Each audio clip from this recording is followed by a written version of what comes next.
to the president of the Canadian Dental Society. According to their governmental economic advisors, they think that maybe Canada is going to be shut down, not shut down, but things are not going to change until 2023. Really? Oh, Really? That's the projection. They said wow. they're not going to get to full stability until then. So just take it for whatever it's worth. But Yeah, I'm in a study club where we make a Canadian fishing trip every year, and obviously that was canceled this year. We let the owner keep our deposits because who knows what his whole season was going to be like with people canceling. But if they keep the border closed, holy cow, that could last a little longer.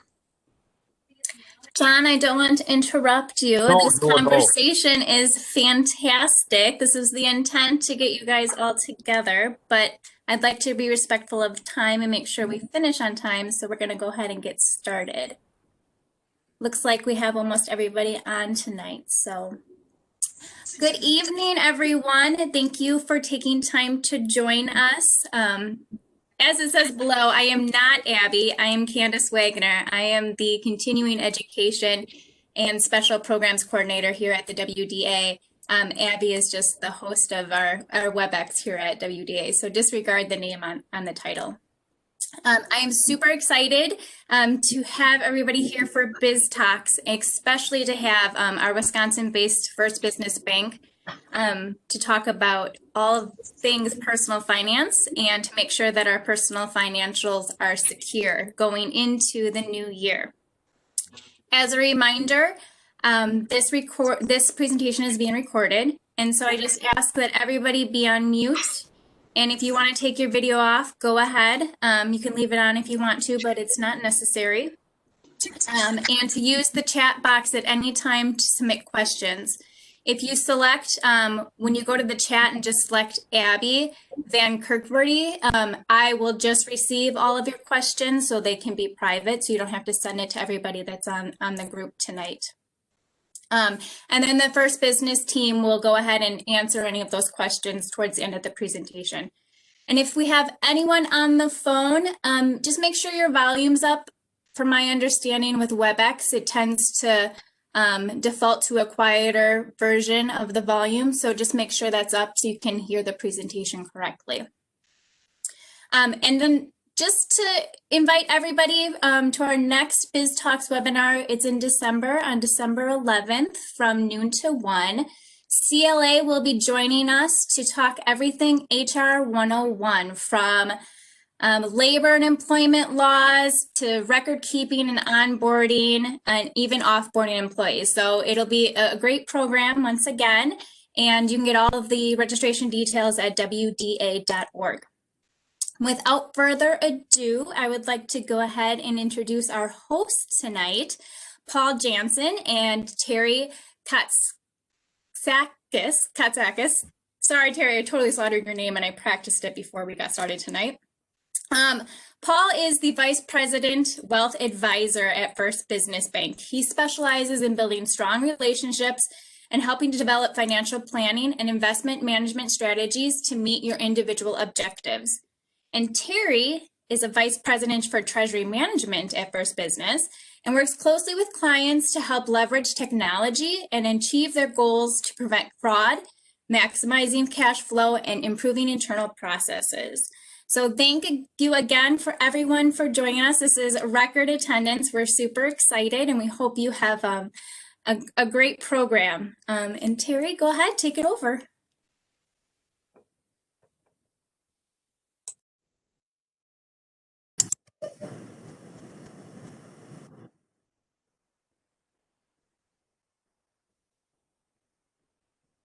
Terry, you're muted.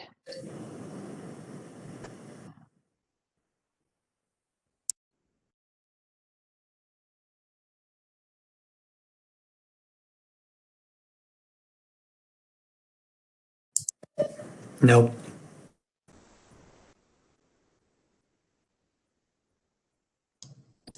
Well, it appears we can't hear Terry, but So I'll jump in. Welcome everyone to tonight's webinar. I'm Paul Jansen, and just like to welcome you on behalf of everyone at First Business Bank and First Business Private Wealth. We're really happy you could join us tonight. I would also like to introduce the folks on the phone here. Aaron Szymanski is a vice president who's joining us as well tonight live. Aaron works with Terry and I out of our Brookfield office and is principally focused on retirement planning and company retirement plan development. We also have our presenters joining us for our Q&A after the presentation. Brendan Freeman, Jim Myers, Jennifer Verbrigge, and Nancy Johnshoy, all with First Business. So we hope you can stick around through the Q&A. I think it'll be very valuable for you. So again, live Q&A immediately following the program tonight. Please stay on for that and prepare any questions you might have. As Candace indicated, you can submit them via chat or just unmute yourself when we get to that point. If the floor is clear, feel free to ask verbally. So again, I'd like to remind everybody just to mute yourself through the program to eliminate any unintentional background noise for the audience. We would appreciate that. And again, want to thank everybody for joining us.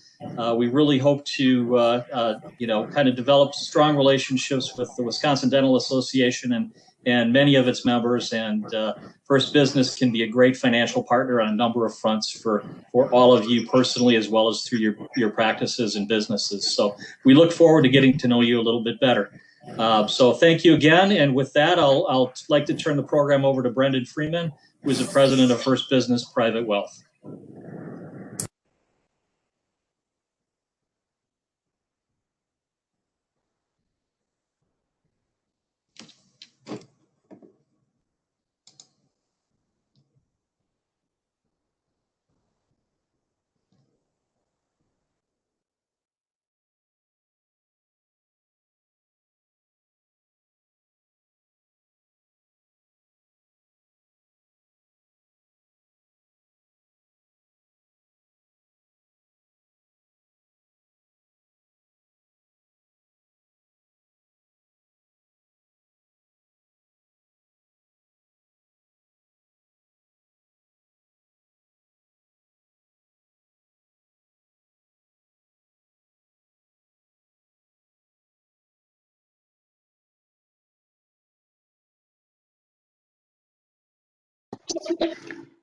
I can't hear anything.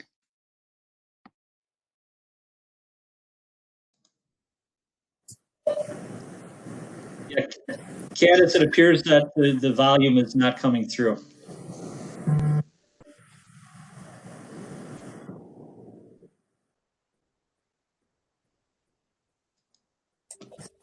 I'm trying to figure it out. Technical difficulties. We practiced this yesterday, and of course it worked. And it appears to be just on the bottom of your screen, Candace. You do have the volume button. No, I had that up. So we'll just go ahead and start over.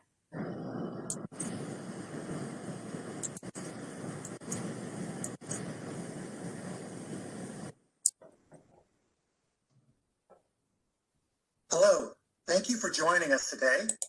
Can you guys hear that now? Yes. Okay. For some reason, when I went to full screen, because I muted myself. I can't mute myself. Okay, sorry. We'll get this figured out. Thank you.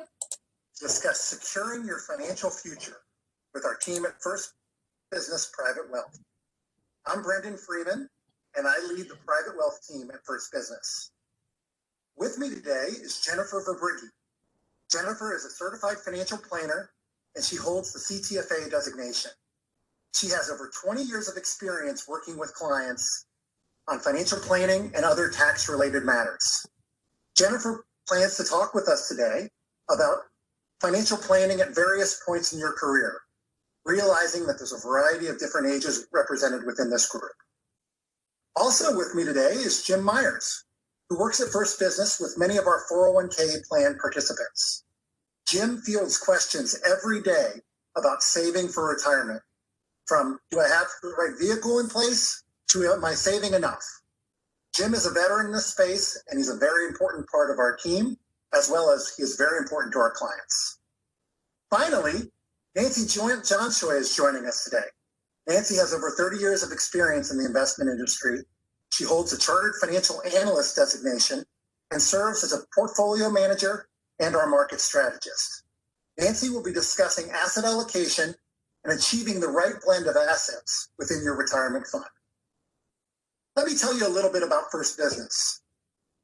First Business is a Wisconsin-based organization based in Madison.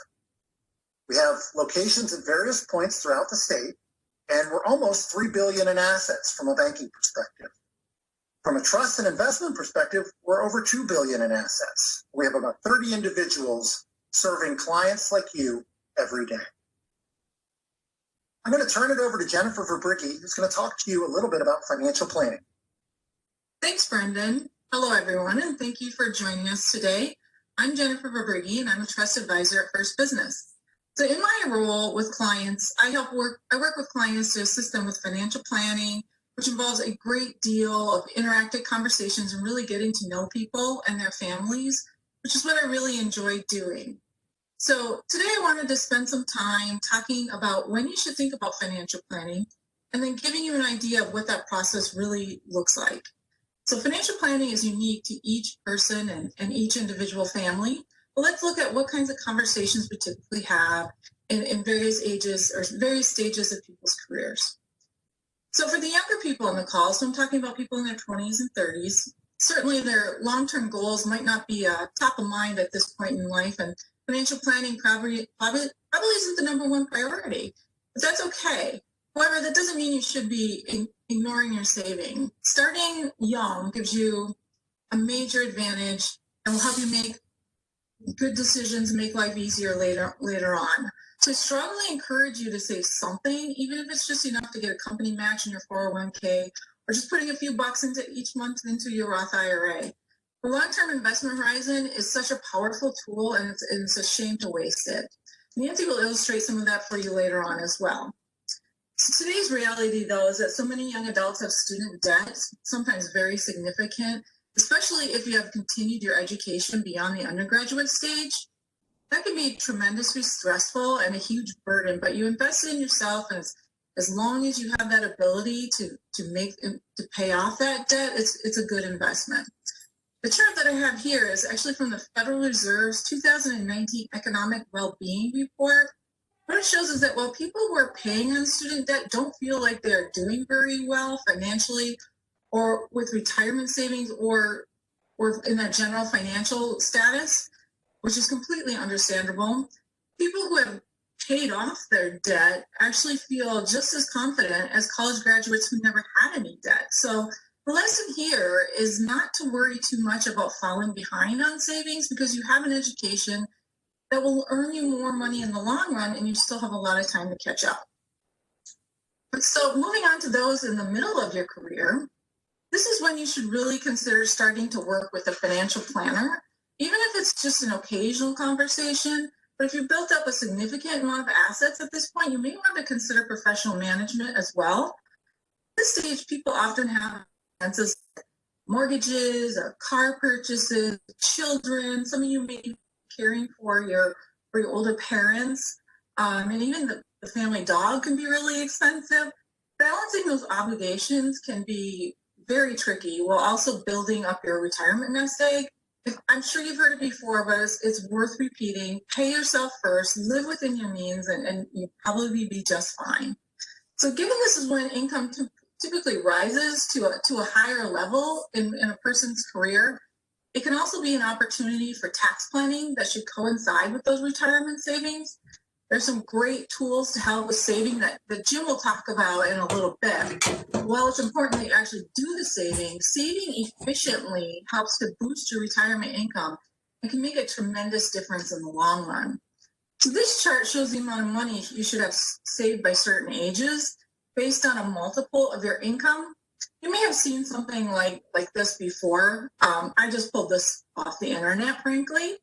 It's a good generic guide. However, it doesn't account for the uniqueness of you or your family and what you want to do with your assets. It doesn't even adjust for when you're going to retire. So certainly someone who retires at age 62 obviously requires more investment funds than somebody who retires at age 70, all else being equal. So while these quick hit charts that you might see on the internet or here and there may seem useful, it's actually quite limited, and a full plan is much more useful in the long run. So last, I would talk about those of you in the latter part of your career. Well, some of those obligations you may have had in the past have peeled off, like your kids are adults now, and hopefully they're independent. Your mortgage has dwindled, and maybe you've even paid it off, and no more college funds to save for. You're starting to think about retirement and what that will look like and when. This is an essential time to do a really deep dive review of where you are and how you can get to where you need to be and where you want to be, and when you want to be there. So there can be opportunities and tools to use, like extra catch-up contributions into retirement accounts that the government allows you, so you can turbocharge your savings at the end of your career. There's also things like Roth conversions, so you can better control your taxes in retirement. All of these tools should be used very intentionally and in conjunction with each other, always keeping in mind tax efficiency. So you need to start thinking about Medicare, Social Security, strategies that you can use around those two things. All these decisions can really get quite overwhelming. And the old saying is, you just don't know what you don't know, and it's very true.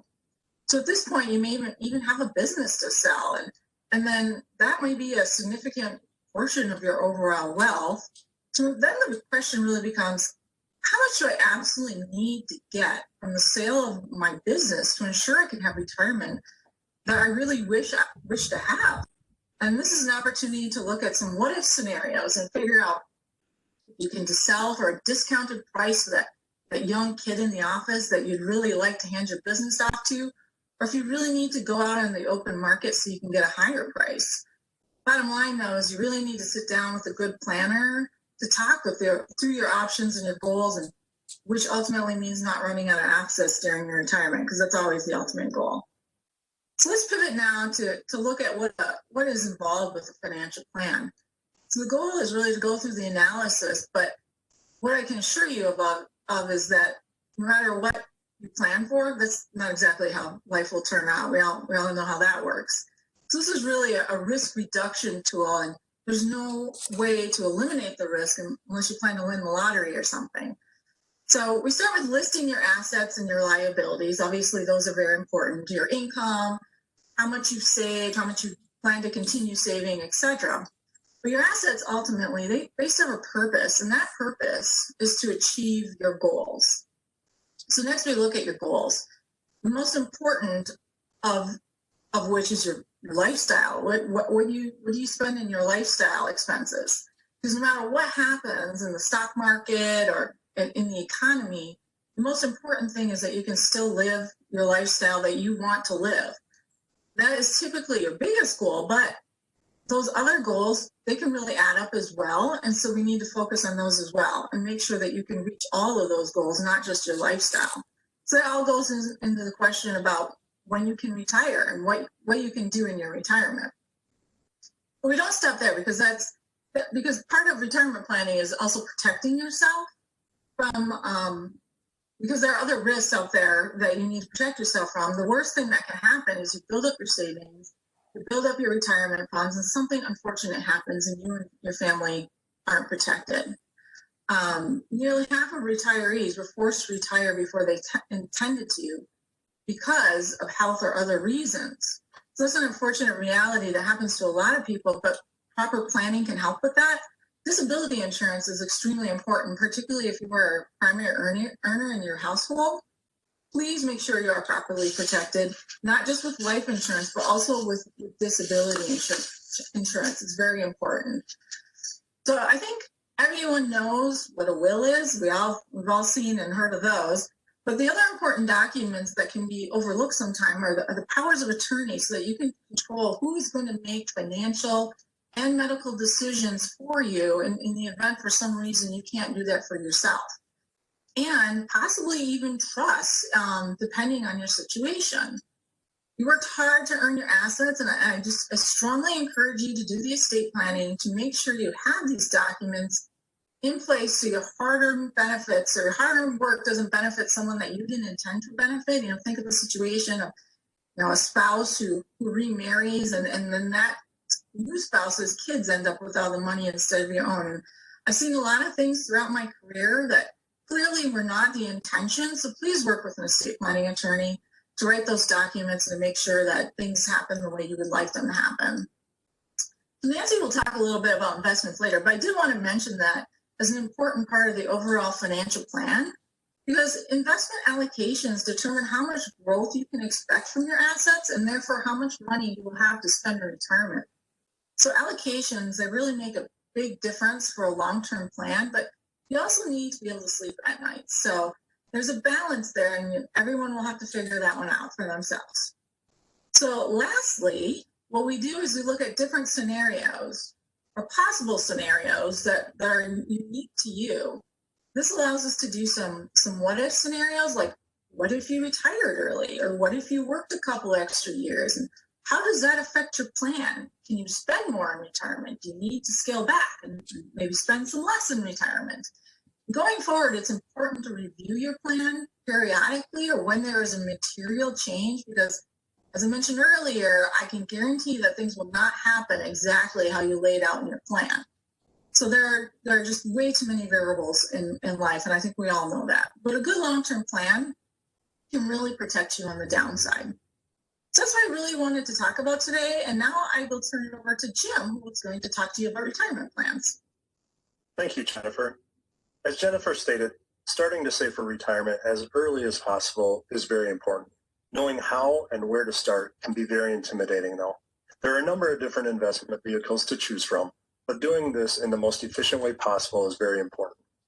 If your employer offers a 401k plan, it can be one of the easiest and most effective ways to save for your retirement. If your employer does not have a 401k, there's no need to worry. There are other investment vehicles that you can choose from. Some of these would include a simple IRA along with other IRAs. An IRA would be an account that you could set up on your own with the assistance of our team. While an IRAs do offer lower contribution limits than previously mentioned options, you do have more control when choosing which fund company to invest with. Whichever option you choose, you should look at maximizing this benefit while considering your current and future tax situation. When contributing to a 401k or an IRA, you have the option to contribute to that plan using pre-tax dollars or after-tax Roth dollars. Deciding whether pre-tax or Roth contributions are best, you must consider your income and tax bracket today versus your income and tax bracket in retirement. In general, Roth contributions are advantageous for younger investors with a longer time horizon, while pre-tax contributions may be better for those in a higher tax bracket today with a shorter time horizon until retirement. Once you have decided which investment vehicle is best for you and your financial situation, there are several calculators on websites which will assist you in achieving your financial goals. In addition, there are several other resources on these websites that will assist you in assessing your risk tolerance. Over the years, the financial industry has done a very good job of telling you that you should save money. But just recently, there's been a push to show investors exactly what your monthly stream of income will be, opposed to just your projected savings amount. Using these resources on these websites is a great way to stay up to date with changes to your account and offers excellent planning materials. Remember that retirement planning is just like every other resolution. The sooner you start, the less of a sacrifice it has to be later. If I can help you navigate which retirement savings plan is best for you and your family, please do not hesitate to contact myself or any other member of our team. Jennifer's talked about planning and Jim has told you about saving. So now I will cover the topic of investing in your retirement plan. I'm going to talk a lot about time and diversification and how both of these things really work so much in your favor in the retirement plan world. Now, let's start with time. And it really doesn't matter if you're one of those folks on the front end of your career and you're just starting to save money, or if, like me, you're a little closer to the other end of your career spectrum, you've got lots of time. retirement plans don't get liquidated on the day that you retire. In fact, you mostly will take money out of these plans little by little over the remainder of your lifespan. So you've got plenty of time working in your favor. Why is that a good thing? Well, because some of the more aggressive, some of the more attractive asset classes that you might own, like equities, have more volatility over short time horizons. And this chart helps us start to really look at that. This looks at a very long time frame all the way back to 1950, and it shows us in stocks are green, U.S. bonds are blue, and a 50-50 blend is in the gray box. And if you're looking at 1 year at a time, equities have a very wide range of potential outcomes, from as high as 47% in 1 year to as low as 39% in 1 year. The same for bonds and the mix. Now, if you're looking at a 20-year rolling average time horizon, as you should be in a retirement plan, that range of outcomes narrows up quite a bit. You'll also see that over a 20-year period, we have never had, going back to 1950, a time when stocks, bonds, or a blend produce a negative return on average over 20 years. Now, looking at what is the average and going all the way back to 1950, stocks have provided, and the S&P 500 have provided an average annual return for 20-year holding period of 11.2%. That means that $100,000 over 20 years in stocks grew on average to $840,000. Bonds invested for 20 years grew on average at 5.9% to $313,000, and a blended 50-50 portfolio, a not too shabby 8.9%, and growing to over $550,000 over that 20-year span. Now, this is looking at just stocks and U.S. bonds, and we know that there are a number of other asset classes that can and should be part of a diversified portfolio. And this chart, which is commonly called the quilt, for obvious reasons, shows you some of those asset classes, by no means all. Each asset class in this example has a different color. So you can see by looking at it that no single asset class is at the top every year. I'll call out small cap stocks because orange is really easy to pick out.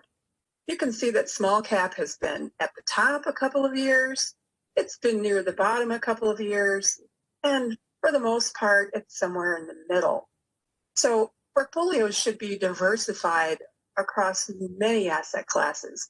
Now here's an example in white of a portfolio that is balanced. It has 65% in equities, including large cap, small cap, and developed and emerging international, and 45% in bonds, global high yield, commodities, real estate, and cash. So it includes all of the asset classes that you see in this chart. And the mix is over here on the right on the bottom.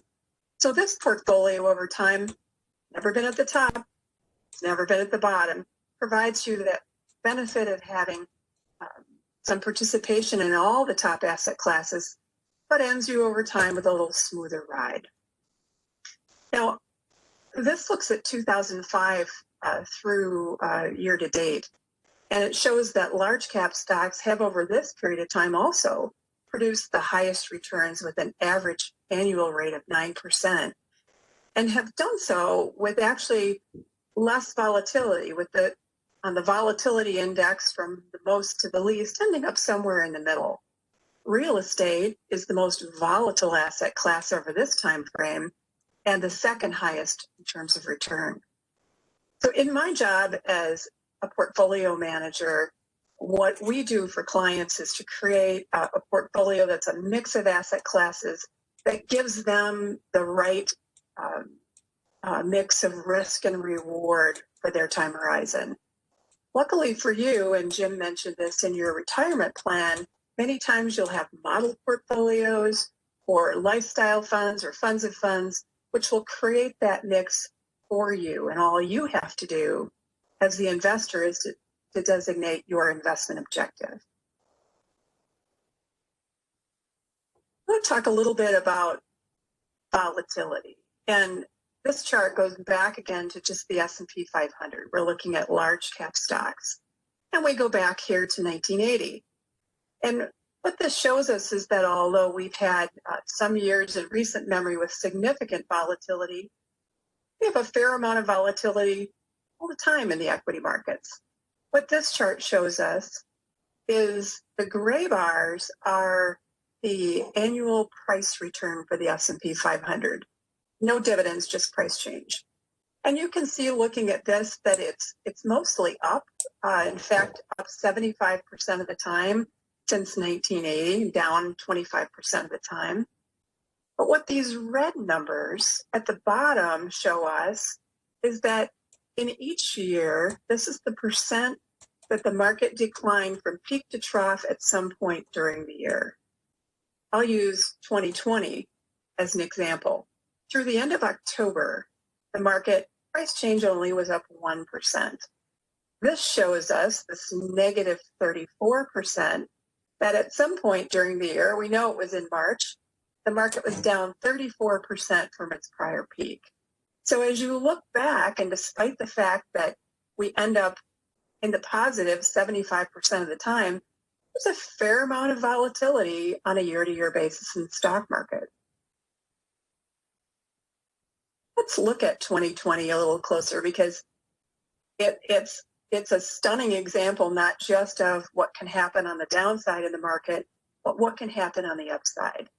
So this chart looks at 2020 starting at what was the peak early in the year in February 19.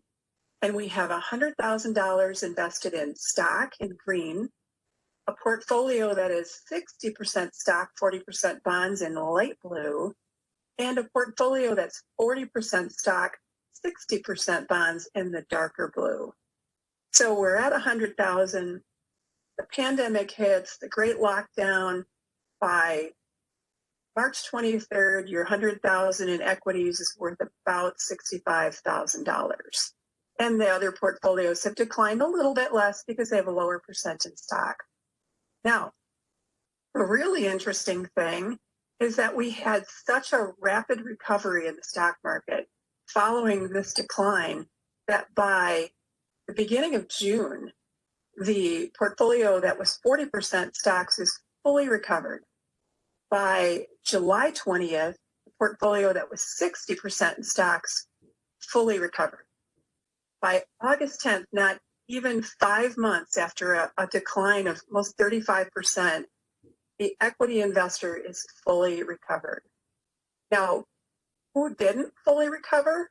Well, I'll tell you, and I'm sure none of you would do this, but the investor who stepped out of the market somewhere down here, thinking they would wait till things seemed a little bit better to get back in, they did not participate in this recovery or in what has occurred since then. So this is where we start talking about timing the market and being a patient long-term investor. Here's another chart that does that, and this looks back into the 70s. The gray bars are recessions. We call out throughout history some of the things that may have occurred, and there always is something that might cause investors to want to step to the sidelines. Black Monday. My career spans all of these last four. Black Monday, the tech bubble, global financial crisis, also known as the Great Recession, and then, of course, the pandemic. Now, some of these, like the Great Recession as a good example, take a little bit longer. The market doesn't pop right back up.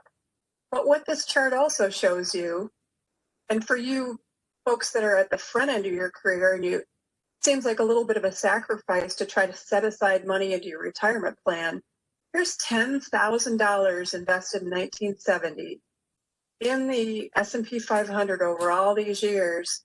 worth $1,436,000 at an average return of 10.56%.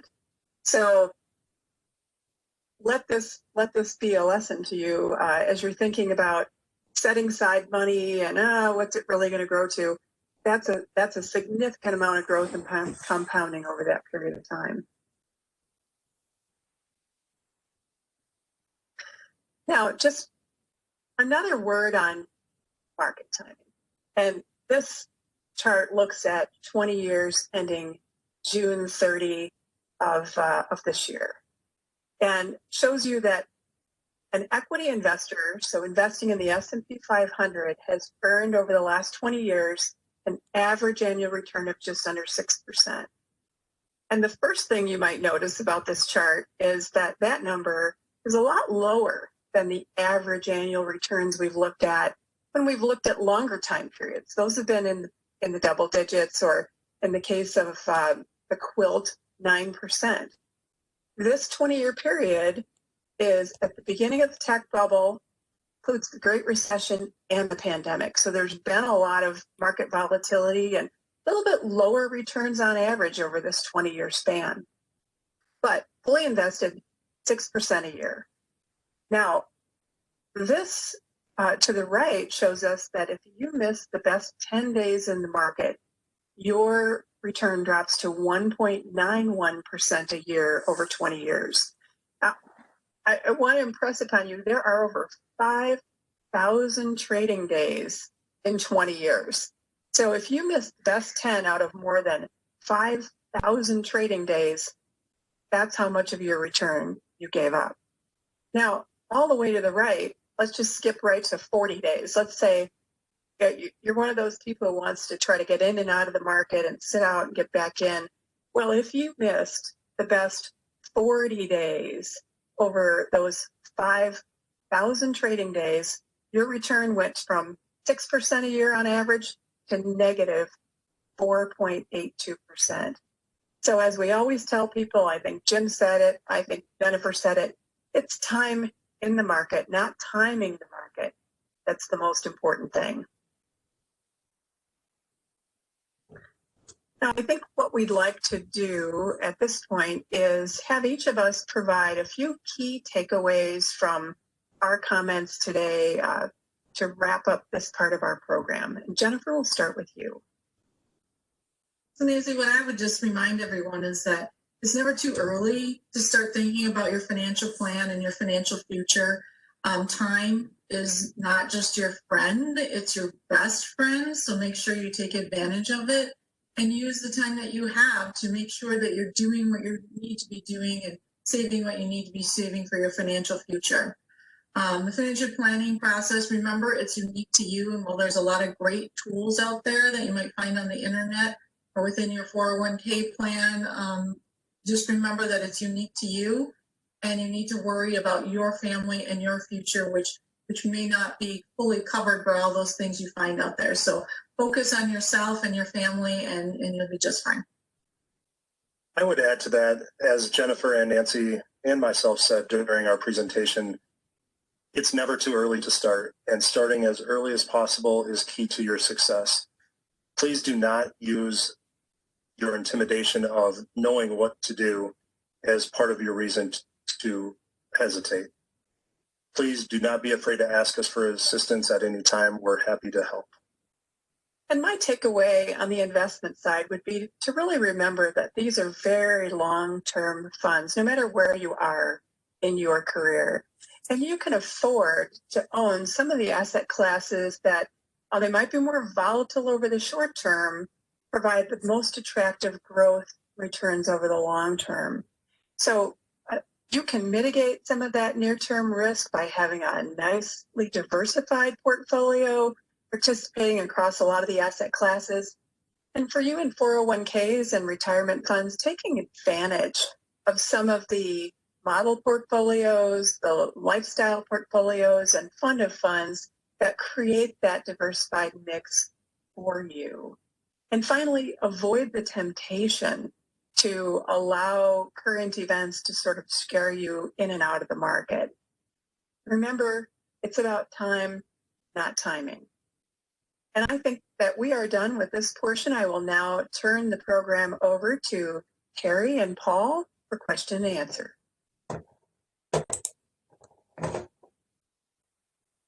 Great. Thank you, Nancy. And thanks, Brendan, Jennifer, and Jim. Appreciate that. We'd now like to open up the program to any questions you might have. Feel free to submit them via the chat button on the bottom right of your screen to Candace/Abby, and we'll be happy to respond. I believe we have all of our panelists live here for the Q&A, so if you do have any questions you'd like to submit, please do so. I think some of you have already submitted a few to Candace, so feel free to put them in the chat button and type them in, or if the floor is open, feel free to just unmute and ask them verbally if you're comfortable doing that. So, so Candace, are any questions out there yet? Nothing coming through the chat box, but I do have some that were submitted earlier. So I'll go ahead and get those out. First of all, Nancy and Brendan and Jennifer and Jim, great program. Thank you. That was super informative. First question, how do I find a good financial planner? I know that's a very personal approach to planning. So how do I find a good one? Jennifer, you want to take that and go with it? Yeah, I can take that one. So first off, First Business has 3 locations in Wisconsin. We're in Madison, Brookfield, and also in Appleton. So we're always available. If you're not near any of those locations, you're looking for something a little more local, a CFP is the acronym that we use for Certified Financial Planner. And I'm a CFP, but there is a website, cfp.net, where you can actually look for, I think there's a button there that says find me a CFP or something like that. And you can push that button and you can put in some search like where you're located, and it'll actually tell you where all the CFPs in your area are. And then, you could also, a personal referral from a friend is always very good as well. Awesome. Ready for next one, Paul? Sure. All right. I'm throwing this one out there because I got a little nervous. You all said it's never too early to start. Is it too late to start? I will. Nancy, do you want to take that one? Sure. It is absolutely never too late to start. And as I said in my presentation, even if you're, even at my age, just turning 60 this year, so you look and say, how much time do I have left to save? But the fact is, those retirement dollars that go in, as I said, still have a long time to grow and compound.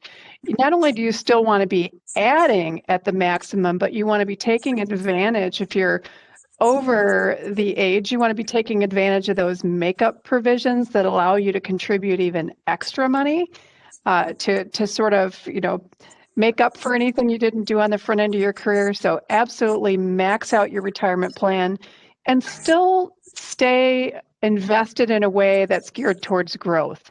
Think about, and if you followed Jennifer's advice and did the planning, you'll think about which assets you're really going to rely on in the early part of your retirement, and the fact that you probably are going to take these retirement dollars out little by little over time. So it is never too late.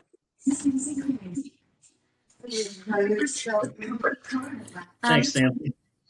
Paul, we got one coming through from the chat. With a Biden administration, what can we expect to happen with our taxes? I'm going to throw that one to Brendan and Nancy. I think they're probably most prepared to address that. Obviously, the political environment is interesting at a minimum right now. So, a lot going on and difficult to predict. But I'll let Brendan and Nancy kind of weigh in on that as well. Well, Sure. I'll start by telling you what the market thinks, and you can guess that. I mean, I think with the likelihood that there will be a Republican Senate, the thinking on behalf of market participants is that things like changes in capital gains and in the tax rates are going to be a little tougher to get through than there might have been had there been a Democratic president, Senate, and House. So, you know, the market doesn't mind a little gridlock when it comes to politics, and that is what it appears that we will have. So, although we have, and especially after the CARES Act and the trillions of dollars we've added to the national debt as a result of the programs that really needed to happen to help us through this pandemic, we've kind of put ourselves in a period of just a couple of years into a position where our national debt's very significant, and that is absolutely going to be an issue that we have to deal with going down the road. But in the near term, you're thinking about capital gains taxes and your own personal and business taxes, probably not a lot of change right away. Brendan, would you add to that? Well said, Nancy. No, I mean, I don't know that I have much to add. The market likes gridlock. The market likes certainty.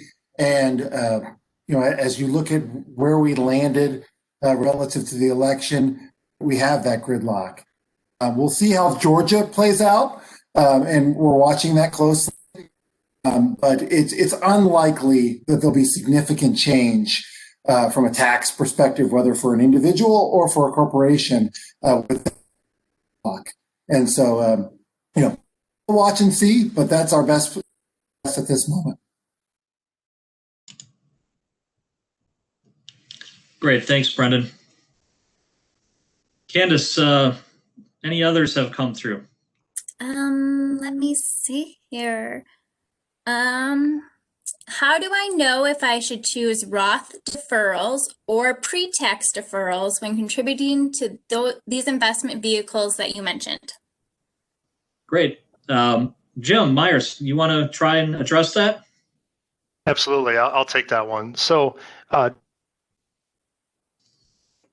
mentioned, you need to take into consideration what is your tax bracket today versus your tax bracket in retirement.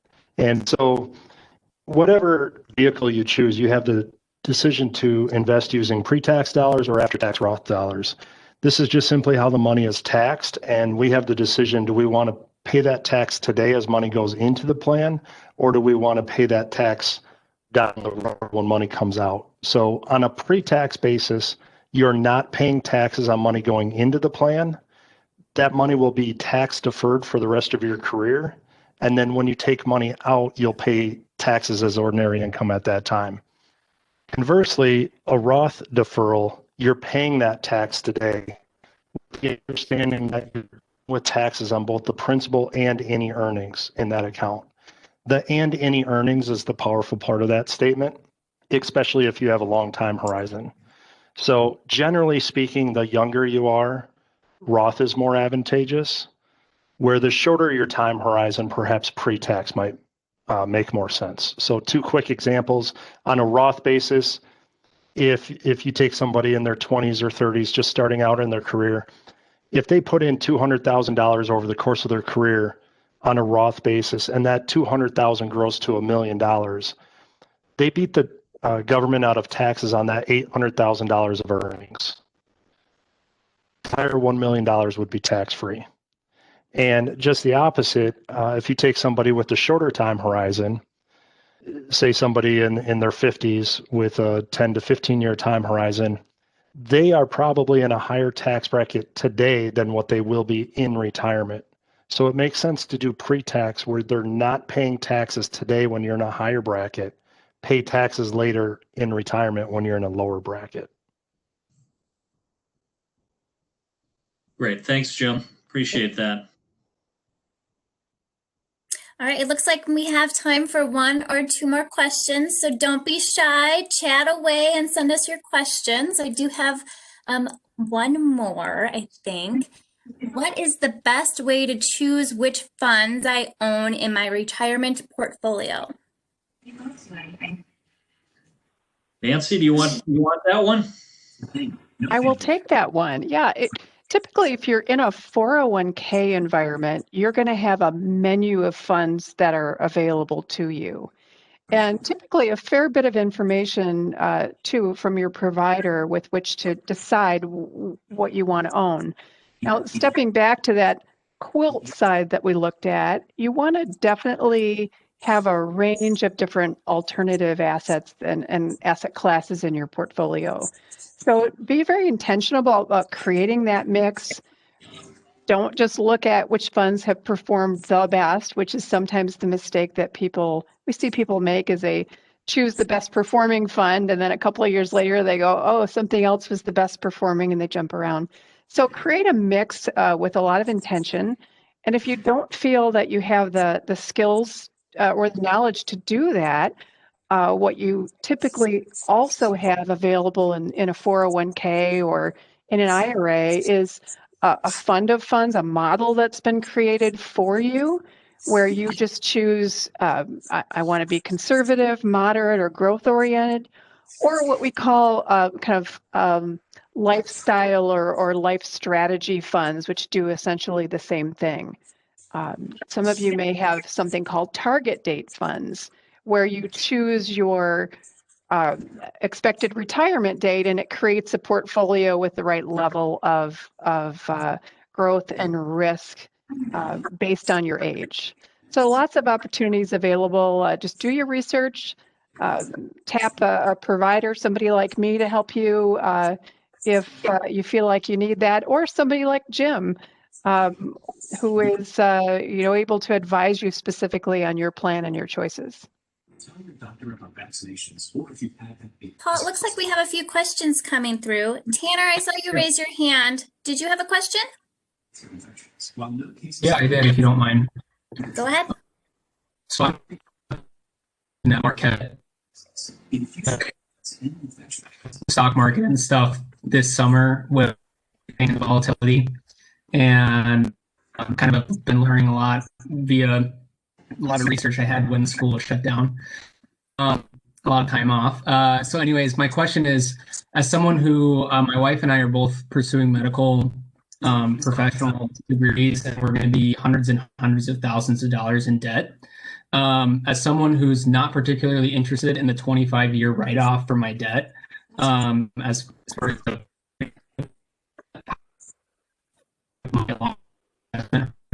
also aggressively paying back my debt. Yeah, good question. Nancy and Jennifer, I think probably are most prepared to kind of address how to deal with those situations. Jen, you want to take the planning aspect of that first? Yeah. So Tanner, that's a challenge, obviously, because you want to make sure that you're putting something into those retirement accounts.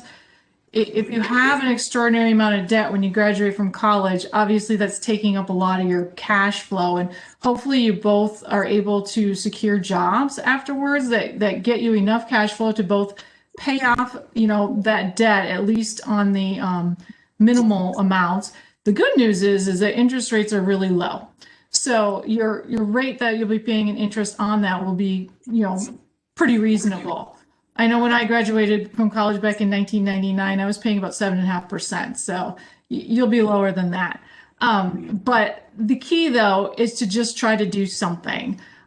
Even if it's just $100 a month, $200 a month, anything you can do, because like Nancy showed in some of those charts, those numbers can add up amazingly fast. And even if it's something that small that you're barely even noticing is going out, it'll build on then build on itself, and you'll get somewhere faster than you think you would.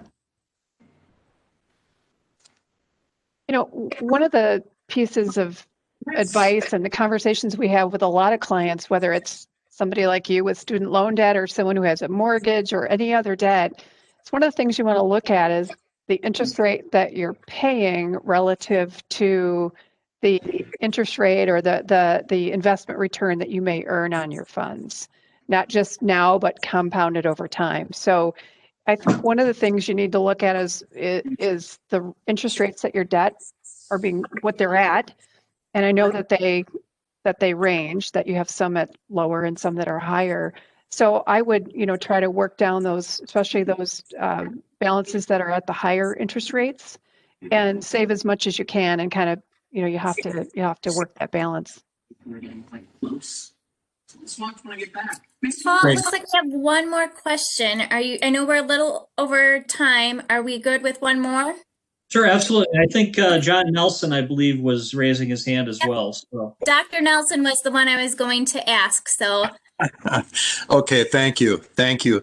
I think it was Nancy when you had some of your charts up there before.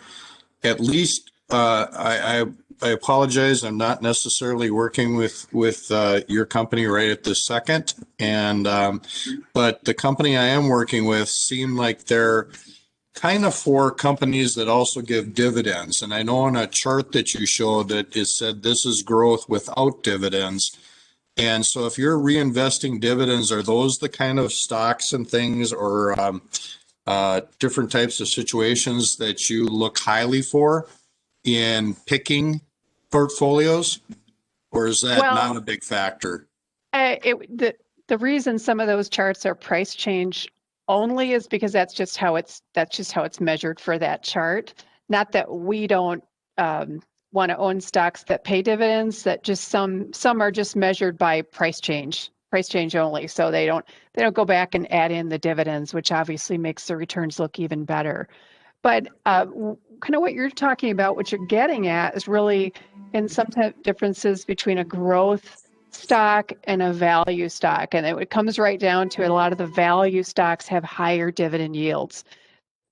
Financial companies, energy companies are the biggest components of the value sectors. And I can tell you, it's been a tough stretch for value stocks. Growth and technology and healthcare has really just clobbered the value side of the spectrum.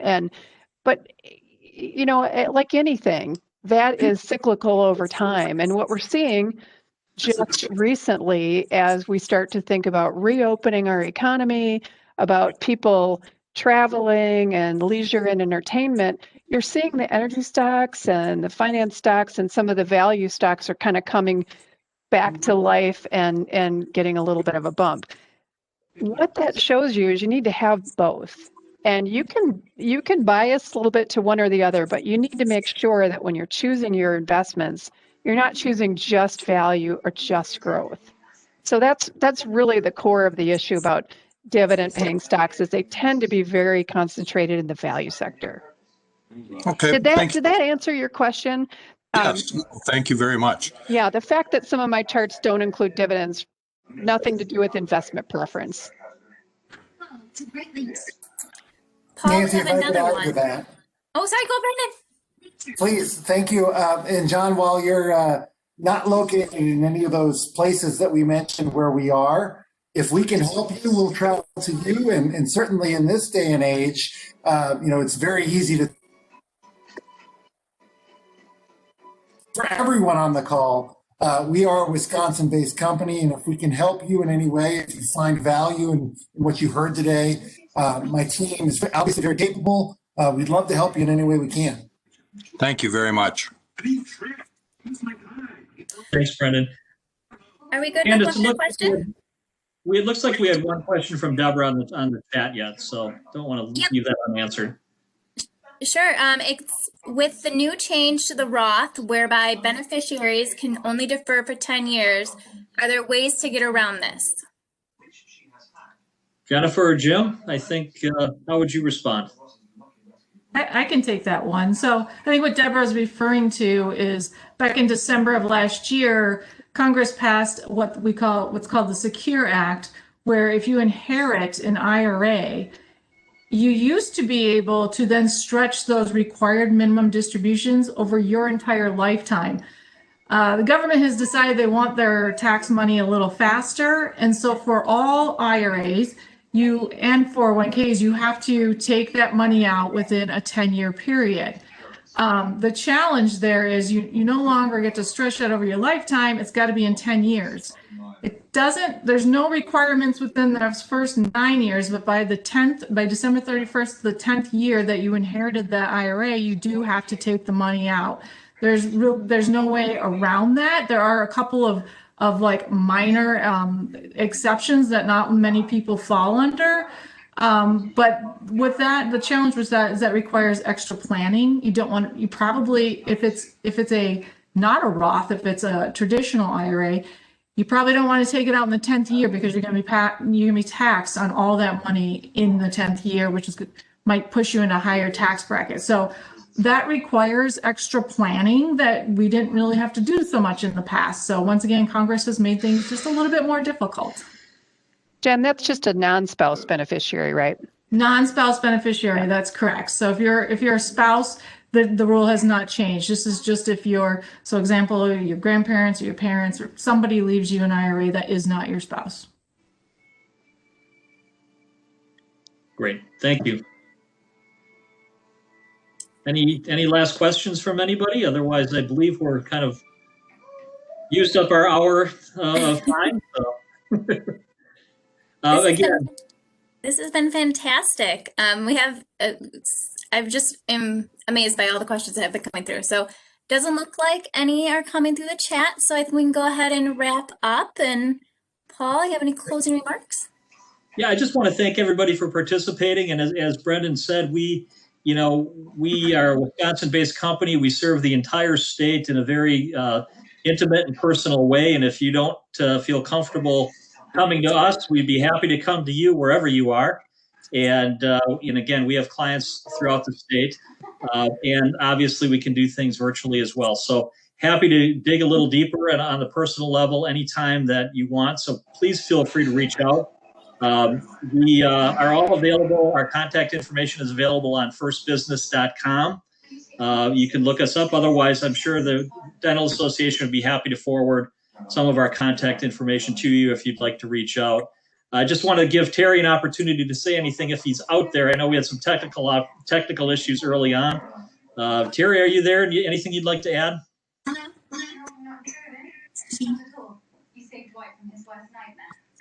Looks like he still has audio issues. So, okay, well, sorry about that. Again, full service banking opportunity. We'd love to work with all of you and develop some relationships. So feel free to reach out if you have any questions or if we can help you in any way. So thanks again. Appreciate your time tonight and look forward to getting to know everyone a little bit better. Thank you, Paul, and thank you, First Business team. This was absolutely awesome. I appreciate everybody for sticking around and joining us tonight. And as Paul said, if you want to get a hold of this team, feel free to reach out. Thank you. Thank you very much. Good night, everybody. Thank you. Good night.